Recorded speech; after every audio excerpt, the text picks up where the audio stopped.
مرحبا وأهلا وسهلا بكم متابعينا الكرام في هذا الفيديو الذي فيه سوف نعرض لكم أبرز ما قاله المدرب الأسترالي جراهام أرنولد مدرب العراق بعد التعادل السلبي أمام السعودية 0-0، وأيضا فشل الحصول على البطاقة المباشرة في التأهل إلى كأس العالم، وأيضا عن تأهل العراق إلى الملحق كمركز ثاني سوف يلعب مباراة في الملحق العالمي. أبرز ما قاله المدرب وأيضا ما هي أسباب الفوز التعثر وعدم التأهل، وأيضا قام بتقديم رسالة إلى اللاعبين وأيضا إلى الجماهير العراقية. قبل أن نتحدث عن أبرز ما قاله المدرب أتمنى تدعمنا بلايك وتشترك بالقناة وتفعل الإشعارات لتتواصل بكل جديد.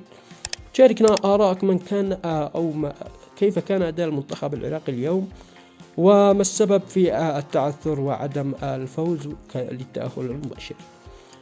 كي لا نطيل فهيا بنا لنبدأ. أما في المؤتمر الصحفي الذي قاله المدرب بعد المباراة، فقد قال المدرب جراهام أرنولد: أولا يجب أن أشيد بلاعبي فريقي على الأداء القتالي الذي قدموه الليلة. لقد لعبوا بروح الأسود أمام خصم قوي وعلى أرضه ووسط جماهيره الكبيرة. كنا نعلم أننا بحاجة إلى الفوز للتأهل المباشر، ولكن عندما لا يتحقق هدفك الأساسي يجب أن تكون مستعدا للخطوة التالية، وهذا ما فعلناه بالضبط. كنا على دارية كاملة بجميع السيناريوهات. هدفنا الأول كان ضمان استمرارنا في المنافسة، واليوم تأكدنا رسميا من تأهلنا إلى الملحق العالمي. نعم، كنا نأمل في حجز البطاقة المباشرة، ولكن لا مجال للحزن الآن. أنا فخور جدا بما قدمه اللاعبون، وقد خلقنا فرصا خطيرة وكنا منظمين دفاعيا. أما حارس مرمانا فقد كان رائعا، وكان كل لاعب في الملعب قد قدم 100% من جهده للوطن.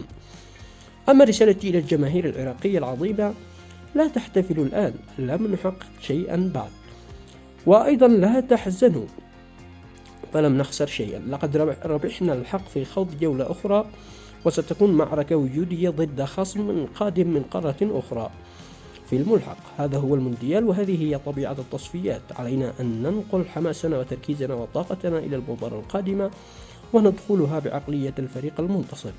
سوف نذهب إلى الملحق العالمي ونجعل الجميع في العراق فخورين بنا. المهمة لم تكتمل بعد.